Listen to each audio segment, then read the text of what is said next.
Welcome back to my channel. My name is Stacey Flowers and I'm a student of Dave Ramsey's Financial Peace University, and I'm on a journey to become 100% debt free. My current debt is right around $150,000. I'm on baby step number 2 to repay all of my debts. My income this month is $10,000 and I work for myself part-time. This is going to be a live Q&A. So if you are interested in that, please keep watching and start typing your questions. From the Budget With Me Live. Hey Vanessa, from the Budget With Me Live, I did see a lot of questions about some of the things that I mentioned now. I don't know if I'm going to be able to. Why is the chat disabled? Did I disable it? Hold on, guys. The chat's disabled. I don't know why. No, it's not.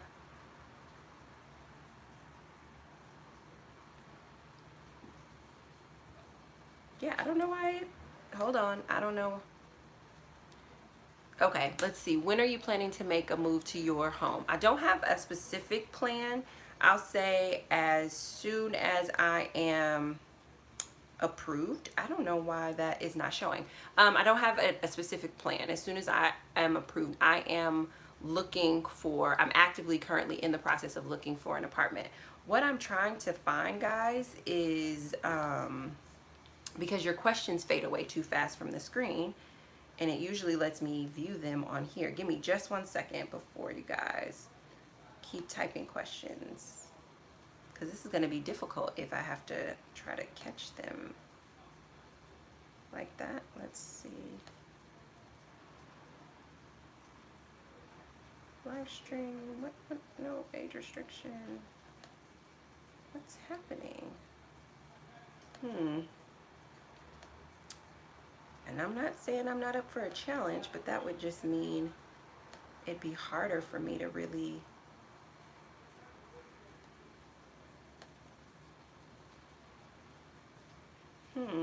Oh, there you go. All right, found him. So yeah, so as soon as possible. I'm looking now, and so yeah, whenever I get approved, I'm ready to go. Okay, so all right, so let's get the moving and the dentist story. So the dentist story is going to be a part of a whole video, but I'm doing a video where I'm talking about where I spent my money in the last 3 months. I think it's going to be the title, and it just talks about like the 3 big places that I've spent my money in the last 3 months, because I mean, I made money, I just wasn't sharing as much of my budget, and my dentist bill was one of them. So I hadn't gone to the dentist since before I got sick. So I got sick in 2017. Probably last time I went to the dentist was like 2016, 2015-ish. And so to go to the dentist in 2020, did I go in 2020? Yeah, because I went right before COVID hit. Let me see what this bill says. Yeah, I went February. Oh, I wasn't supposed to say that. I'm sorry. I didn't. Okay, listen, YouTube, don't edit my video. Right before the viral pandemic hit. So I went to the dentist for a teeth cleaning on February 17th, and I got a full assessment on my whole mouth and a whole like plan for a bill on my whole mouth as well. So that will come out. It's just I didn't take care of my teeth for like 4 years, and it shows in this really ridiculous, not ridiculous, but this very expensive bill that I'm going to tell you guys about in another video. The moving story, there isn't really a full story other than that. I am doing incredible work right now. Like, my work has always been awesome, and it's always been really amazing, and I'm super, super grateful that I built a business doing some things that I love, and I'm still doing that, but the intensity of that work and the stress of that work is growing because the impact of that work is growing. And with the impact of that work growing, I need a home that's going to support that growth, that expansion, just all that I'm doing. And right now, this home doesn't support that. I'm aware of that. It was a hard sort of conclusion to come to, that this home doesn't support that. But even so, for example, with respect to me coming on live and shooting and stuff like that, at one point it was totally fine that like my kitchen, my office, my great room, my bathroom, like all of the spaces in my home basically function as a backdrop to whatever it is that I'm sharing with you guys online. But right now, while I'm writing a book, it means that I don't have any space that's just mine. So I go from being super like all of my feelings and transparent in this book to being in my home, which ultimately is a studio, which psychologically it doesn't lend itself to like repair from what you just put on the page or recovery from what you just put on the page. And it doesn't matter if I'm telling a funny story or a hard story. Like, writing is a very intense process. Like, you know how like most writers, and then that's the other thing too, because I was my plan, I'm not gonna lie, my plan was to just not be on social media for the next 6 months while I wrote the book. But I don't know if that's gonna work for me or not. But I say that to say, like, most writers, their real job and their only job is to write, right? Like, that's they literally, that is their, and they're amazing at it because it's their only job. My job description, I'm a speaker, right? And I'm moving into this influencer space. This is really choppy. I don't know if you guys are catching that. And I'm moving into this influencer space. So my only job is not just writing. I have other components of my dear Wi-Fi, right? And this is why writers who are full-time writers are their only job is to write. They get paid in advance. Like, so say for example, you get a book deal and you get paid in advance. The reason you get paid in advance is so that you don't have to worry about anything else while you're writing, because writing is just that taxing. And then writers who become like prolific writers and amazing writers, you'll find that a lot of them talk about how they retreat to a place to go write, like how they go somewhere else. They go to a lake house, they go to a cabin, they go to these places to write, and then they come back out. And the reason for that, I think, now that I'm actually really like in the thick of this writing process, is because the writing process is the most stripping. So it's like, it's more stripping than therapy, and therapy is intense. And I mean, maybe it depends on what you're writing about, I don't know, but I would imagine even if you're writing fiction and you have to create a whole world, like, it's just it's a psychological trip. And in order to get good words on the paper, words that people will feel when they read them, for me, it's like I literally go to a different place to get those words, and then I get them on the paper, and then when I leave that place, I'm in my home, but my home doesn't feel as safe and secure as it should feel, because hundreds of thousands of people on the internet like know, like, what, does that make sense? It's like there's no downtime, there's no off switch, there's no, this is just your sacred space. It's like, no. And this is not me complaining, this is me adjusting and adapting to where my career has taken me, right? Like, so my career has taken me to this fortunate place where publishers want to publish my book, and I get to write a book. Like, that's amazing. But in order to be able to write a book that I can be proud of, like, I have to create space for myself to repair and recover from the work of writing. And right now in my current home, I don't have that space. Because part of it is because all of my space is studio space, in the sense of like backdrops to what I'm sharing, but also like there's just I don't know how to explain it. There's just not space. So that's a part of it. So I do want to get a proper office in my new place, and that's a part of the reason why my rental expenses will basically double, is because a portion of my home will be for my office. Because I was just going to get an office so that I could go somewhere and write. Like, I was just going to go like pay office space so I can go somewhere and write.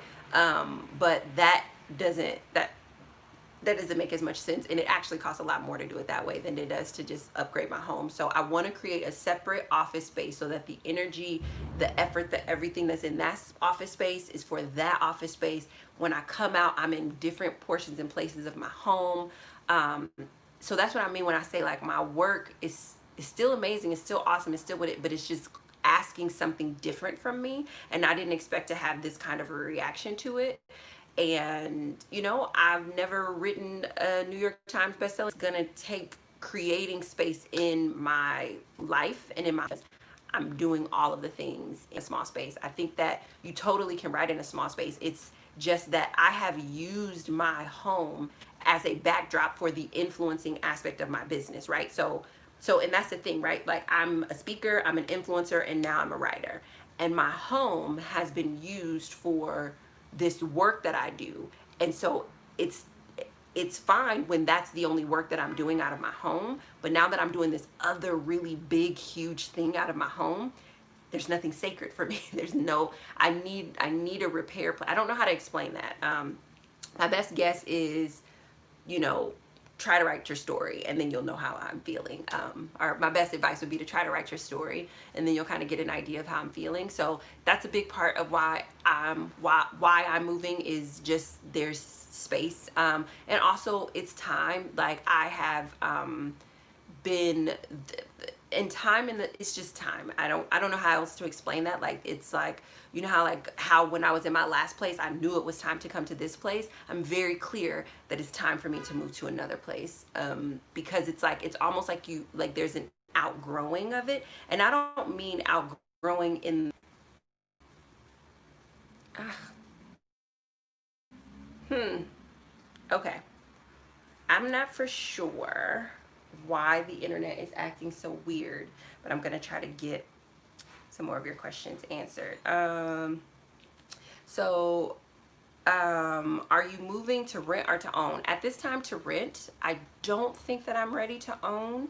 I don't know what one does to prepare themselves to own, but owning sounds very intense and very intimidating for me right now. So at this time, I'm moving to rent. But you know, this is my blank canvas year as well. So, and I think, and I don't know if I had talked about that, but I just came into this year with no vision, no goals, no intention, just blank canvas. Like I am open to whatever blessings are that this year is about. So, if a home is on the table, I would only I would only buy if I could buy in cash. And the possibility for me to buy in cash is a possibility. You know, it's the way that money is working in my business, like that could happen, you know. But I'm so sorry. I'm so sorry that this is like so frozen like that. That is so unfortunate. Okay, I'm gonna do that. Let me see if I can just, I'll try that way. I'm so sorry.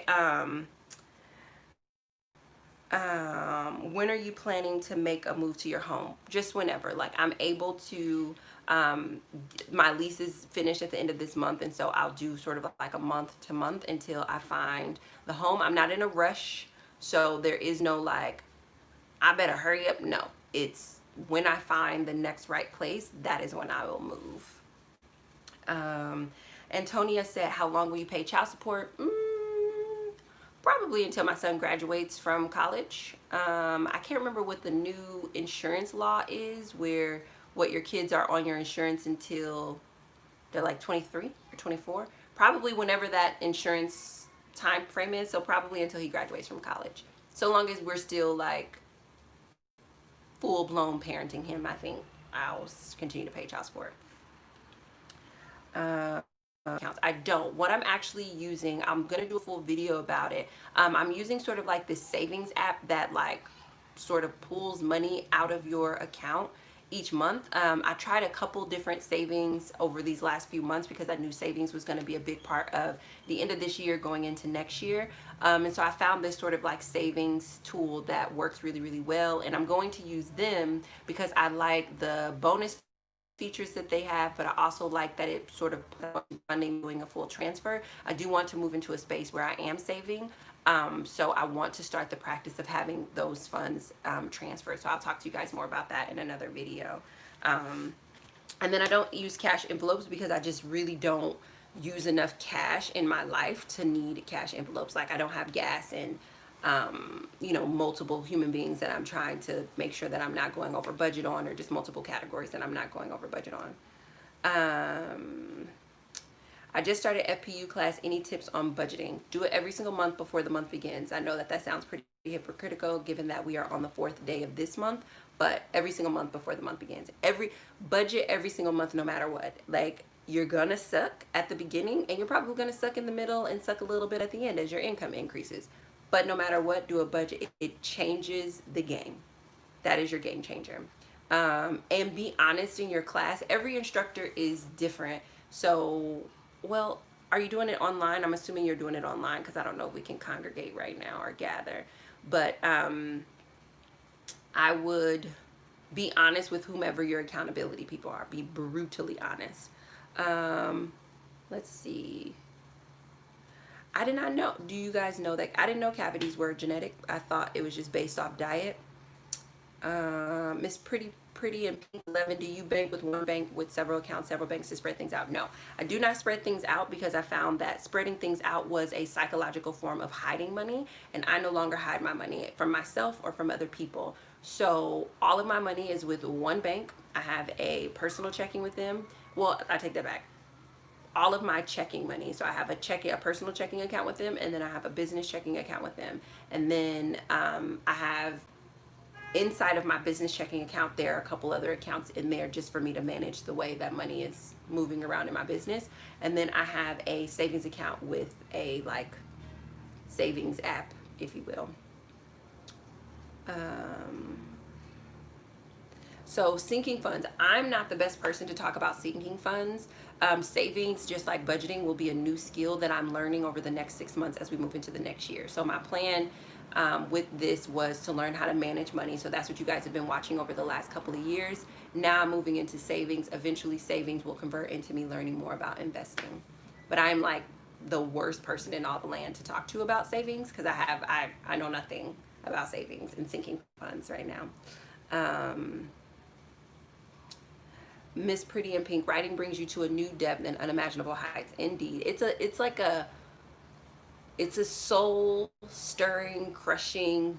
Like I feel filleted. Like the days that I write, like I literally am like I don't want to do anything, like nothing. And so, yeah, I mean, kudos to writers. It is a hard job. Writing is a hard job to anybody. It's period. It's a hard job.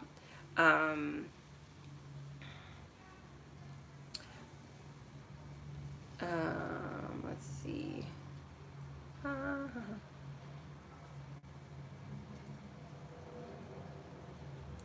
Yeah, Susan says you're entering a new season of your life, and the home you are in now was for the previous season. Indeed.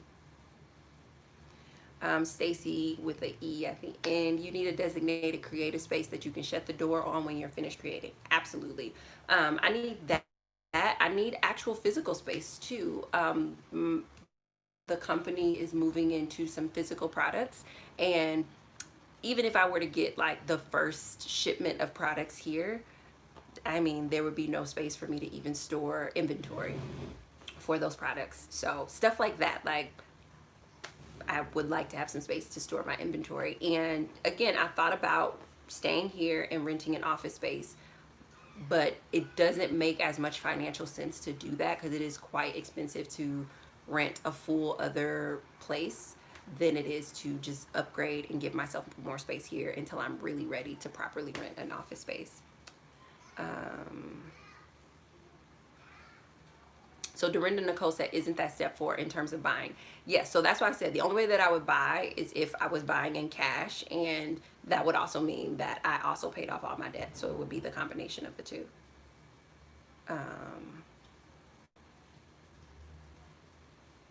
So the new law is 26. Okay, so probably until my son is 26. I mean, obviously, if my son gets married or fully starts adulting, I won't keep paying child support. But so long as he is in this young adult transition phase to college and his father and I are still providing the primary psychological, emotional, financial, spiritual support for him, I'm going to continue to do that, like as a family. Yolanda Marie, do you use the same forms to budget your business account? Yes and no. So with my business account, I use FreshBooks to sort of like track things because it's a little bit different. I don't I don't do a zero-based budget for my business account. And these forms, so I guess, so yes and no. How do I want to say that? So I don't do a zero-based budget for my full business account because So these forms, I'm trying to figure out how to say this. So these forms bring you to a zero-based budget where you allocate all the money to go to somewhere. My business finances are ran more on like a proper accounting system, which isn't completely a full, I'm not going to explain this well, but I use FreshBooks, and then I use when I'm, how do I do this? How do I want to explain this? So FreshBooks is where I do my business budgeting accounting from. And then, like, you know how in your business you have monthly expenses. So then when I'm doing just my expenses in my business and I'm trying to budget my expenses, then I will pull out these forms and do that. But it isn't like all of my business money, because all of that kind of goes through FreshBooks. That probably doesn't make any sense whatsoever. And I'm trying to find a more simplified way to do that, because I do understand that business finances are quite challenging for most people. And I have not simplified it enough in my mind to teach it or to share what I'm learning in a way that would not be confusing. So yes and no, I guess, is the answer to that.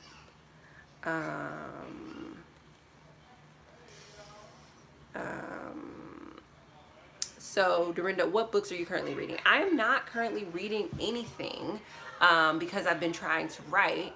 So I've been purposely not reading anything, but the book that I'm going to read is Untamed. I have that in my cart right now. I have Untamed, and then I have another book in there. What is, I can't remember the book, the name of the book.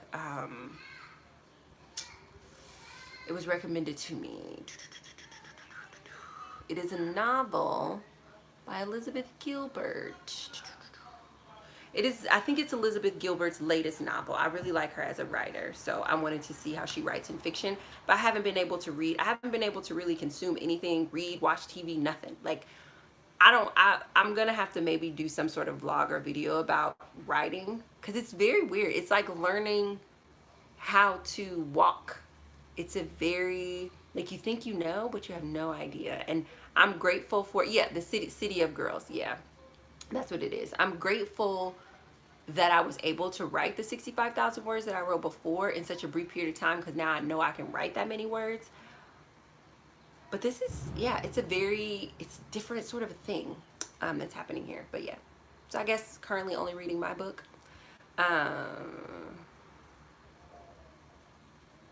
Let's see, what bite-sized budget, what products will you be selling? Are you referring to your books? I don't know if I want to announce them yet. No, I'm not referring to my books. I am not ready to announce those products yet, because when I do announce them, I want there to be a lot of fanfare and stuff about it, and like, oh my God, you know. But they're not my books. But great question. So Miss Pretty and Pink, most businesses don't earn in the same month of service. Right. And that is a factor to why budgeting doesn't work. A zero-based budget doesn't work fully. And also I don't pay myself out of the month that I earn anyway. So I'm always a month or two ahead of what I'm earning. So like, I'm gonna make money this month, but the money that I make this month, I won't be spending probably until, so this is July, so August. I probably won't put it into my budget until like September or something like that, when it reconciles. So it's just a whole other ball of wax.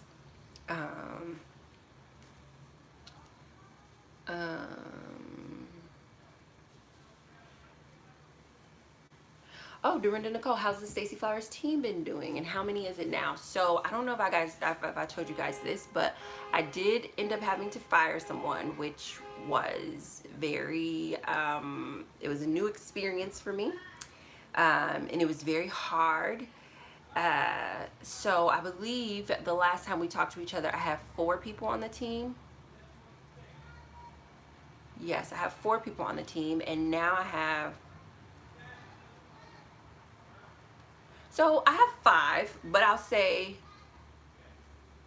okay, so I have one person who's my assistant, who's like permanent, not changing. Like, this just is a position that I probably need to figure out how to create a benefits package for, kind of thing. I'm not there yet, but that's how constant this position is. And then my other positions, they are continuous, but I don't know. Well, no. Okay, so my assistant, so 3 positions are ongoing, will always be a part of the company. The other 2 positions might just be temporary contracts for like the next 3 months or the next 6 months or something like that. So 5 people altogether, which is also quite a stretch. Like, that is a thing, guys, when you are managing other human beings and the work that they do determines the work that you put out, which ultimately determines what you get paid. It is very hard to keep the balls in the air around managing other people and managing like what's in your head and what's in your mind. So overall, the team is great. I think that I have some of the most incredible human beings on the planet supporting me right now. The company has taken a big shift in terms of like, with me shifting into writing as like sort of a primary thing that I'm doing, but also from a speaking side, because I'm not physically going to the speaking locations, most of the speaking engagements that I have converted into virtual events. But the level of production that we're putting into making sure that these virtual events feels like you're getting me in person, hands down, is because I have an incredible team that just, I mean, they are wonderful. So yeah, it's going well. But that's another thing. Like when I was saying, like, the work is just different now. Like, even if I wanted to have a team meeting, this space isn't large enough for me to have a team meeting. You know, it's like, it's time. That's how I know there's like a felt sense of like, it's time to go, because there's not enough space to even hold actually what I have going on anymore. Even though that's not something that I'm planning on doing, it just makes me think about that. But yeah, so it's going really, really well. I love my team. And the only hiccup that we've had is the one team member that I let go of. And when you're a boss, like, you have to know what your standards are. You have to know what your values are. You have to know stuff so that way, if and when you let someone go, you know, you are making the right choice for you. But it is very challenging, okay? I will say that.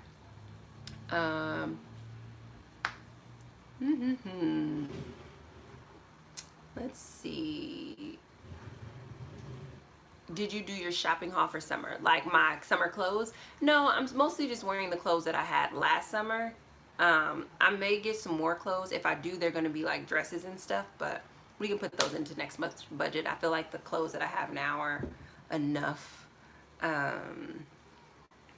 Yes, please do a food haul prep video. Yes, coming soon.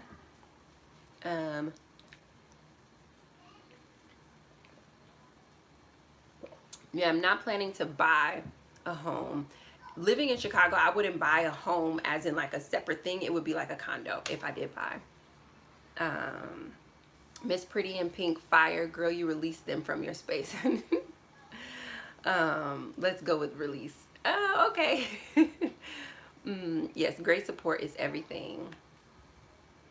Do you ever post for hiring? If you have any skills that would benefit where I need comes up, would love to. Oh, thank you. We can maybe just jump on a call and see what I have. I'm been fortunate enough that I haven't posted for hiring. I think that there's just been it's been enough conversation in my circle to that they've either, like, people have either, like how you're doing here, like volunteering, or I guess I did post for hire for a copywriter and a video editor.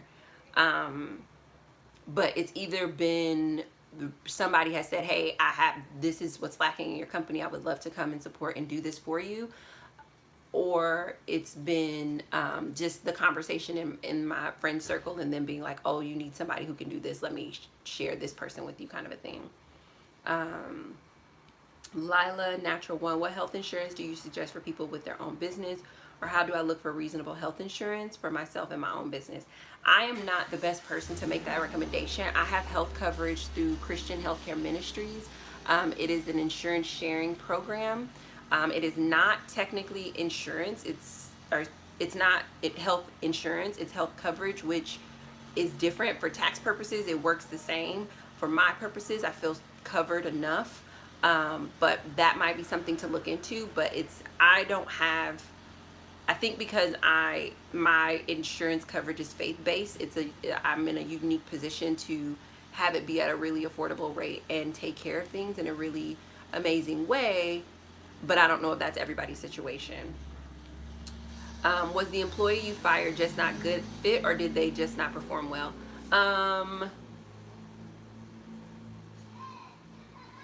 What would I say? I would say that it was maybe a little bit of both. Maybe a little bit of both. Yeah, a little bit of both. Yeah, a little bit of both.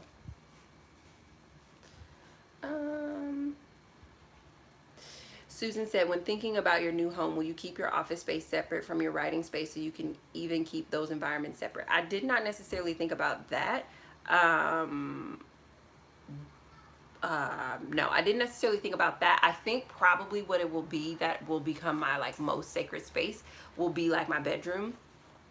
And I will just make sure that my bedroom is just like my resting, restoring, recovering, replenishing, rejuvenating space. And like, but there's something about like, so for example, right now in my great room, like my couch faces my bed. So even if I could just relax in my bed, don't DM me, Dorinda, because my DMs are like crazy.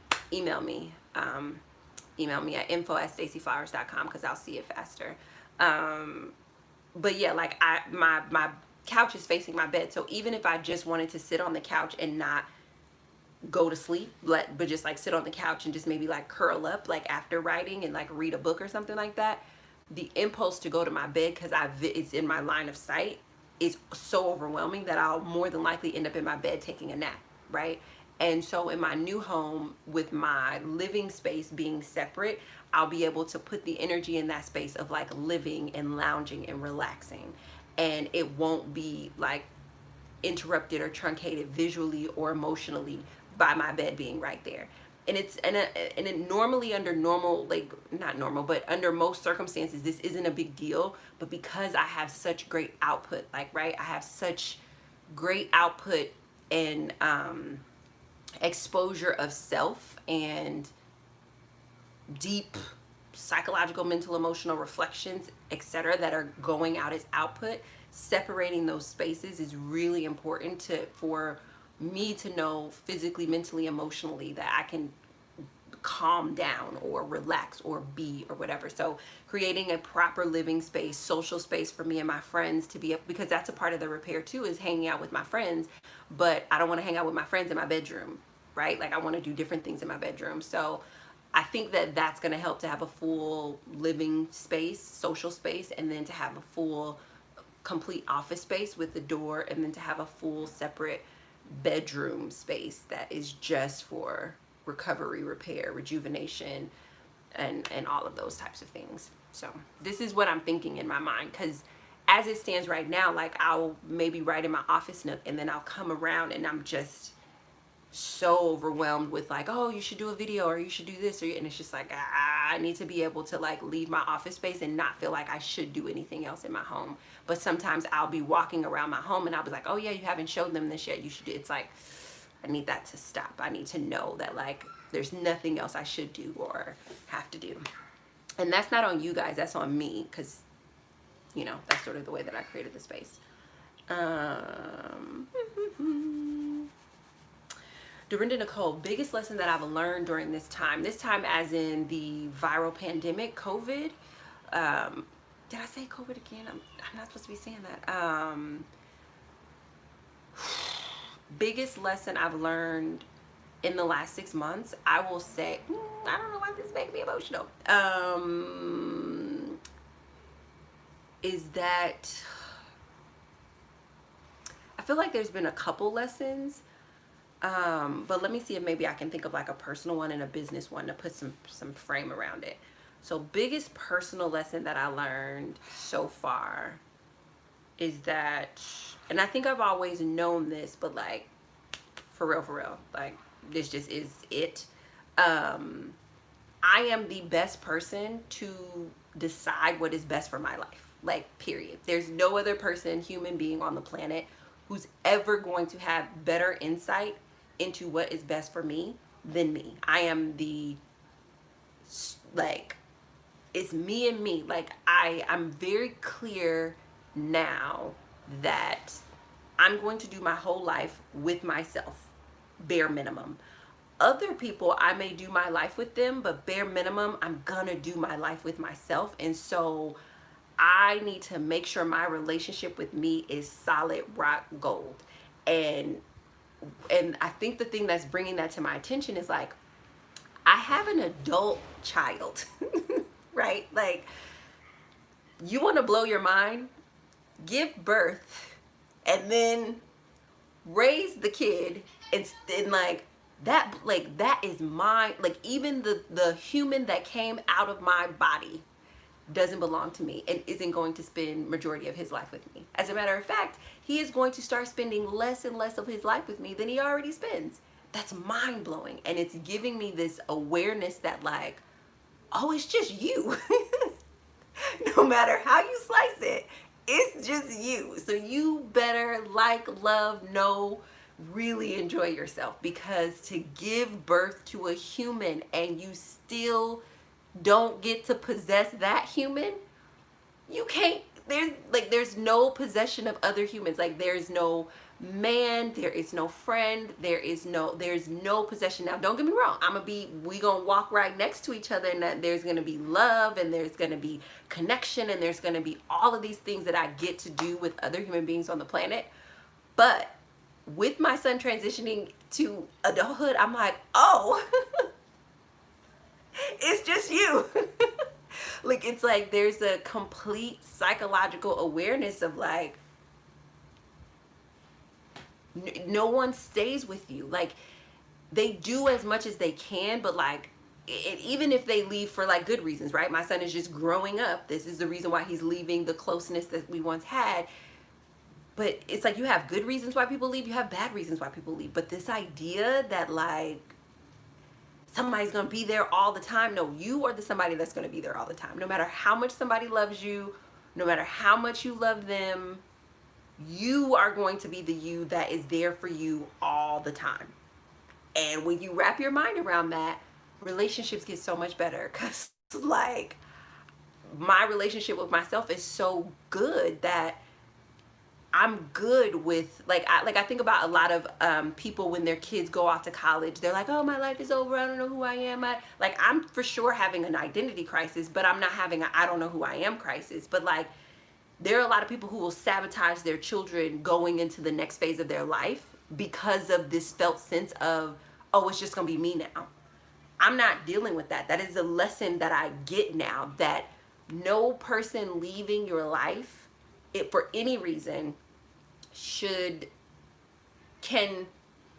not that it shouldn't, but no person leaving your life for any reason takes the you that is going to have to be with you for the rest of your life away. Like, yes, you grieve, yes, there's pain, yes, there's heartache, yes, there's all those things, but you do life with you, so you better make sure that relationship is great. And like, thank goodness for therapy. I'm so happy that I committed to therapy, that I committed to a personal trainer, that like I committed to personal growth and development, because my life is so good. Like, we are in the middle of racial unrest, we are in the middle of a viral pandemic, like, we are in the middle of some very hard things, and I am good, but I'm good because I've really focused on healing and knowing, liking, loving, and trusting myself. And when I describe it, I say, I spent all of 2017 really focusing on healing mentally and emotionally.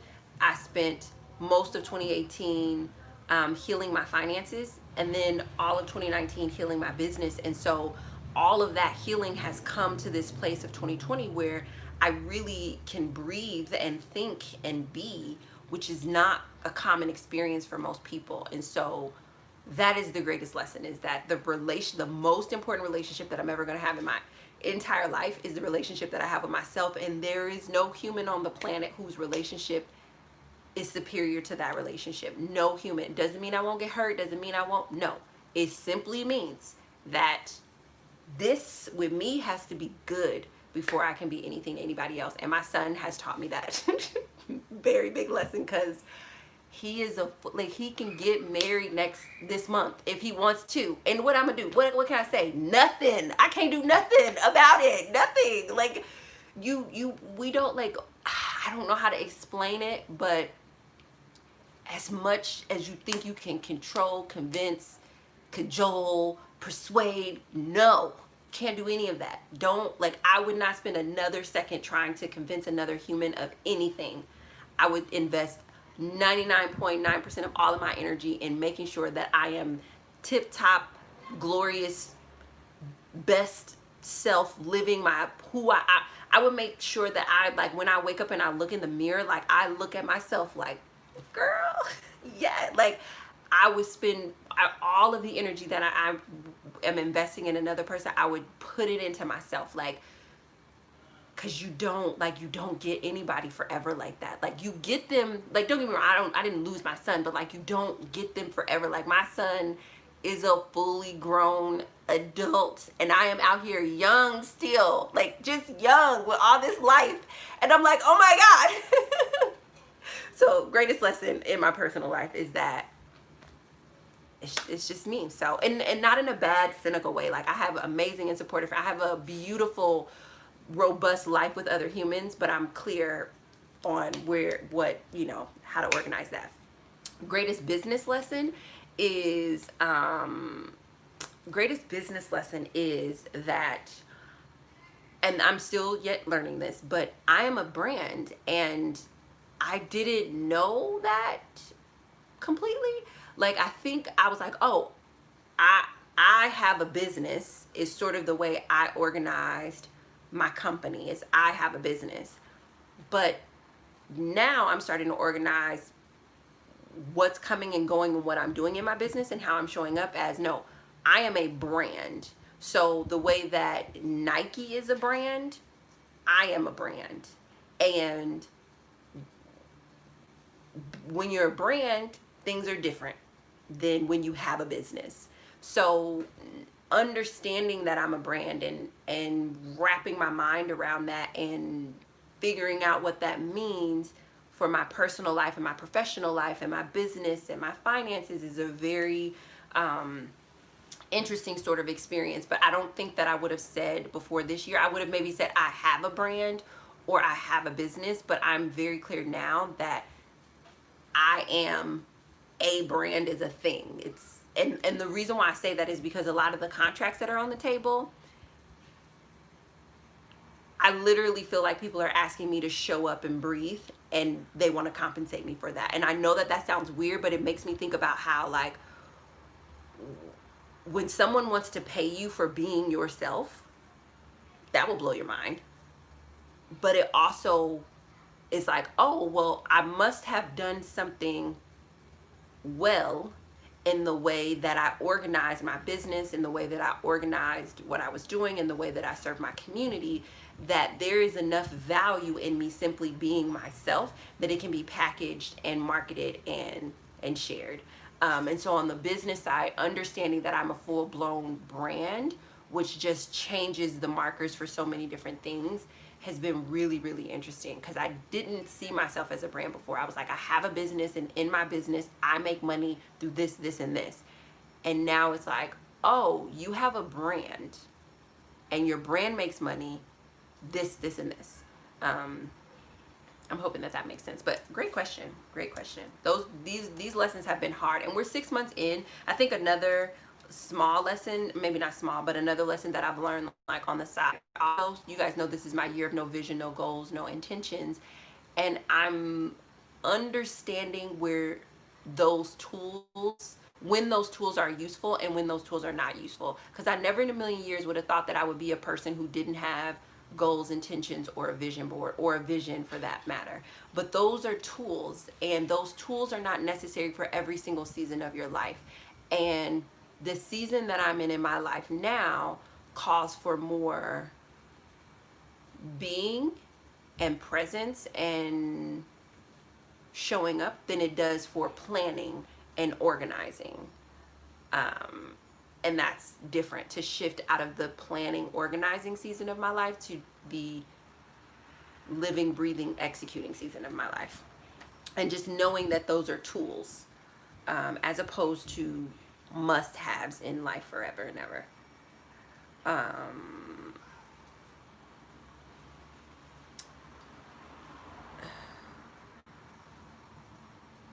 Let's see. Will you speak or address people differently as a result of the pandemic? Will you reshape your style or anything? I don't think so. Not as a result of the pandemic. I will say that I'm getting more requests to share my mental and emotional health journey. So normally people book me for something very different than that, but I think that there's more requests around mental, emotional, psychological health, because primarily that is the thing, that is the biggest negative, I can't say that that's the biggest, that is one major negative impact of the pandemic, is the psychological, emotional, mental effect that it is having on people. So I'm getting way more speaking requests about that. So it'll be interesting to start sharing my mental health journey publicly from the stage. I touch on it, but I've never done a full speech about it, but I've been booked to do a few of those speeches.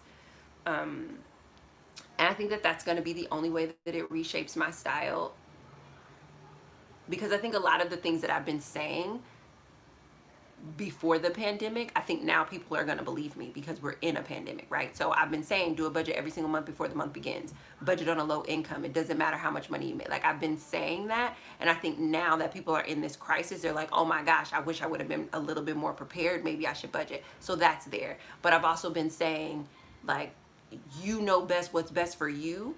And now that all the markers outside of us are being torn down, so right, so today is a holiday, but because we're in the middle of a pandemic, it doesn't feel like a holiday. So these outside indicators of how I'm supposed to be are not there anymore. So this idea that what someone else thinks, or what the plan is, or how someone else thinks something is supposed to be organized, is not a thing. But if you guys have been watching my journey from the beginning, I've been doing this journey from the inside out. Like the questions of, like, why are you not gazelle intense? I said, oh, because my constitution, the way that I'm designed, I can't handle being gazelle intense. When people are like, why do you work part-time? Because I can't handle working full-time. Like, I've been living my life in such a way where I'm so internally driven, and I'm internally organized, and I'm internally validated, that it matters not what's happening on the outside of me in order for everything that I'm doing and been doing to keep going. So many people are finding out now, while this pandemic is going on, how externally focused they were, how externally driven they were, how externally, like, managed they were. So most of the time we don't know what the day of the week of it is anymore. But that's simply because we're not going to the office Monday through Friday, right? Something as simple as, you don't know what day of the week it is because you no longer go to a building that you had to go through Monday through Friday. Those types of shifts and changes, I've already been talking about how you need to move to the internal, and you need to do what's best for you, and you need to understand yourself. When I talk about eating, I'm like, hey, I don't eat eggs in the morning. I understand that that's breakfast food according to the people who invented breakfast and maybe the American food dietary standards. I understand that people eat that in the morning, but I don't eat that in the morning because it doesn't work for my body. So this idea of living based on who you are, based rather than what society says you're supposed to do at this age, race, whatever, breakfast time, lunchtime, I've already been living like that. And I think now people are they're going to really appreciate the value of living based off living from the inside out versus living from the outside in. Because people who are living from the outside in are positively being crushed right now. Like, it's probably the most devastating time in all the land. And I'm not even talking about the people who could just potentially be devastated financially because of a loss of a job or income or something like that. But I'm just talking about that psychological, emotional, mental devastation, because these outside markers, like, so for example, what's trending for summer clothing? Right? We don't know. But the reason we don't know what's trending for summer clothing, right? I don't know if you guys remember when the peplum top was really in, or, when polka dots were really in. We don't know what fashion is trending for the summer, because right now, the way that fashion is set up, they're not able to express and share what you should be wearing this summer. So the clothes that you wear this summer are going to be more in alignment with your personal style than they are going to be in alignment with some other person outside of you, likely in another country, who just decided that this was going to be the color. That is crushing for most people, because most people don't realize it unconsciously, that they are waiting for somebody outside of them to tell them, even up and into their fashion, what they should be wearing this year in order to be fashionable or cool or liked.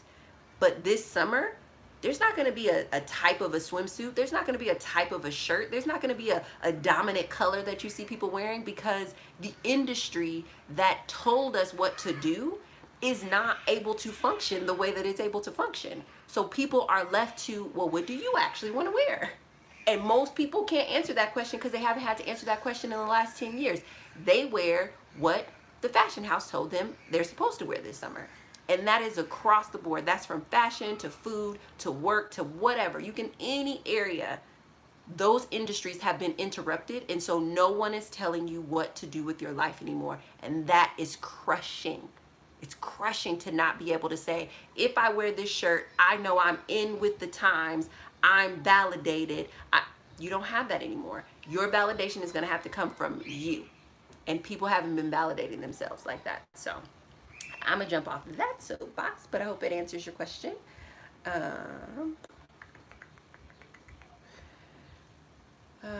Let's see. Yeah, motherhood is a forever job, but you move from full-time to intermittent. Yeah, like, don't get me wrong. I am loving this transition. When I tell you, me and my son are literally on the phone for like 2-3 hours. And I'm like, how are we talking this much on the phone? Like, what in the world? But it's because he's going into this season where I have all the information. So like when he called me about like his dorm and his like shower shoes, and he's like, oh, what do you think about this? And my roommate, like, what should we do? Like, what classes, like, he needs me right now, which makes me feel great. It makes me feel like when he was a baby and he needed me, but it's like different, but he needs me right now. So he's talking to me all day, every day. And I love it. I love it, love it, love it. So there was a gap between like 13 to about 17 where he didn't necessarily need me. He was flexing, like, oh, I'm growing up. But now he's like right back in my face, right back in my bosom. And I'm like, yes, but not in a weird, inappropriate way. Just in a like, my mom has gone to college, so I don't understand this college stuff, so can you break it down to me? So always on the phone, so excited. He's talking to me about his fears, his concerns. So this is a flow where he's flowing back into me. But I'm pretty sure the minute he hits that campus, he gonna flow right away from me. Right? Like, there's this ebb and flow. So I know it's never done. And it's just about really embracing the sweet spots and the sweet moments of the way that motherhood is now that he is becoming an adult. And even the things that we talk about, it's just different. It's just very different. Knowing that I cannot punish him, like if he did something wrong today, there's no punishment or correction. Like whatever is poured into him, you better hope that works, because there's no correction that I make as a parent anymore. Like society will correct him or life will correct him. And it's a very interesting thing to transition to. Yeah. Oh my goodness, if I hadn't started my journey about fixing my money issues, I would be going crazy. Oh yeah, me too. Like it has been and mind you, I only have $1,000 in my my savings account, but it's not for me as it stands right now. It's not about how much I have saved so much as it's about I have a skill for managing money. So whether I'm getting $800 a month or I'm getting $10,000 a month, I have the skill to manage both to set me up for the most success. So I can emotionally, psychologically, and technically, financially afford, if something bad happened, I could handle it because I know how to handle my money. But had I not been doing this, I would be going bananas. I would probably be selling stuff in my business just to make money rather than running my business like I have a sound mind and I understand where money comes from. There would be so many more, so many emotional decisions. Um, so many emotional decisions, yeah. At 50, LaShawn said, at 55, divorced and empty nester, I find that I need healing and I'm committed to it for my own sake. No matter what, I need to be good with me. And 100%. Therapy is amazing. It's incredible. HFP, laugh out loud. We have a 21-year-old. I'm in my 30s. So much fun and joy. Yeah, it's very fun. Like like on my birthday, my son was like, "Oh my God, Mom, you're so young." I was like, "Whoa, calm down, kid." He's like, "No, Mom, you're young. You're so young." And I'm like, "Oh my God, this is so weird." But fun, weird.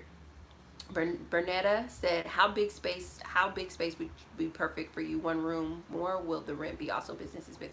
So I'm going to do a 2-bedroom, and yes, a portion of the rent will be business expense. If I could find a 2-bedroom with a den, that would be awesome too. If I had, like, because I would have a living room, a den, and a dining room, but it'll probably be a 2-bedroom, just a proper 2-bedroom.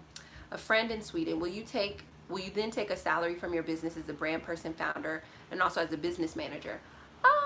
I think I'll continue to do my business finances the way that they are right now, and then next year I probably will hire someone to help me restructure the way that I am running my business finances. Jennifer flew forward. So cool. Feel like I have to think on the gems about goals. Not sure what season I'm in. Okay. Stacey, now that you're writing a book, are you still working part-time? Sounds full-time to me. I feel like it's full-time. I do. I feel like, I mean, I feel like it's full-time. I'll say this, like, obviously you guys haven't seen a video since March, so, and I haven't really been consistent on Instagram.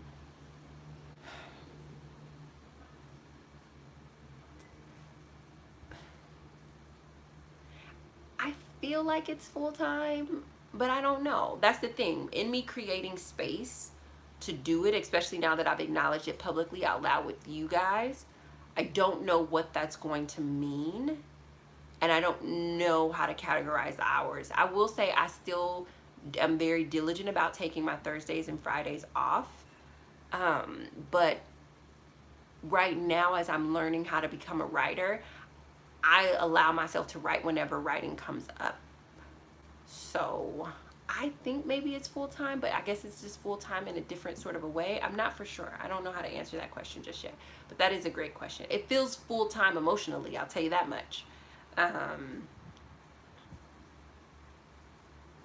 How did you get comfortable being on camera? What was it like your first time? I'll actually do a video about this, but I think I've always been comfortable being on camera, and I think it's because I have a really great imagination. Like, I don't feel like I'm on camera, I just feel like I'm talking to you. I'm gonna do a video about that though.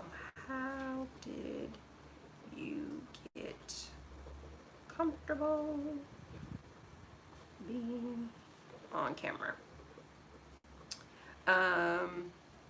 Let's see.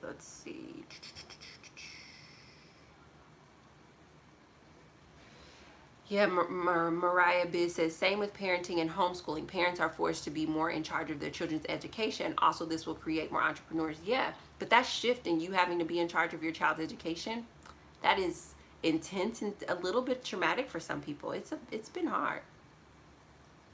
There is some apartment decor back there, so I will do a little bit of a tour for you guys to see.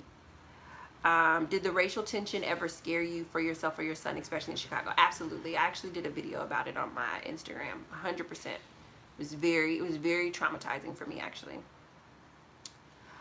Jennifer Fulford, do you still agree with Dave's 1K emergency fund, or would you bump it up? I still agree with the 1K. It's comfortable for me. I think let me think, hold on.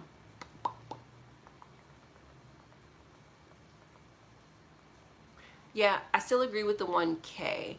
I have not listened to see how Dave is responding to the pandemic or how he's advising people to respond to the pandemic, but 1K still, and I think also because of where my expenses are, 1K still works for me.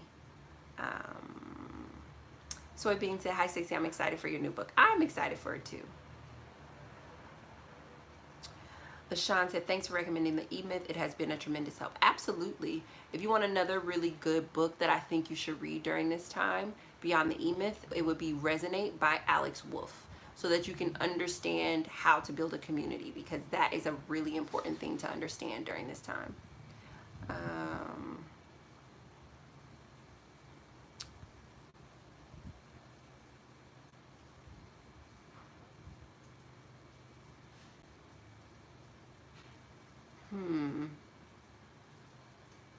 Yeah, I love Alex Wolff too. She is like out here really just getting me together with all her stuff that she's saying. But Resonate is a really good, it's really good. And it's written more like a novel than it is like a business book, but I kind of enjoyed that.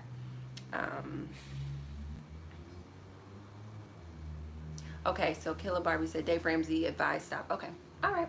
All right, so those are all the questions. We are right at an hour. Thank you guys so much for your patience and understanding while we are going through such glorious, beautiful transitions. And I will talk to you all very soon. Bye.